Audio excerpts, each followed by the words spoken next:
হে নফস, আর কত ডুবে থাকবে অন্ধকারে, আর কত কলুষিত করবে নিজেকে, রবের আর কত নাফরমানি করবে। তোমার কি এখনো তৃপ্তি মিটেনি? কবে হুঁশ ফিরবে তোমার?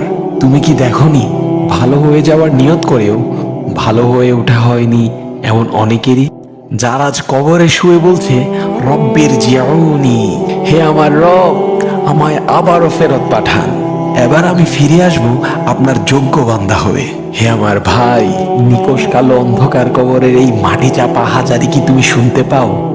সাহাবায়ে কেরাম কবরের পাশ দিয়ে যাওয়া তো দূরের কথা, কবরের কথা শুনলেও কান্নায় বুক ভাসিয়ে দিতেন। তাহলে তুমি কি করে থাকবে সেখানে? ভেবে দেখেছো? চারদিকে শুধু অন্যের হেদায়েতের গল্পই শুনলে, নিজের হেদায়েতের গল্প রচনা করছো কবে? তবে আজই নফসের গোলামি ছেড়ে ফিরে আসা হোক রবের নীড়ে। তোমার একটি সাহসী পদক্ষেপই পারে তোমার জীবনকে অসাধারণ সৌন্দর্যে মণ্ডিত করতে। আল্লাহ আমাদের সকলকে বুঝার তৌফিক দান করুন, আমিন।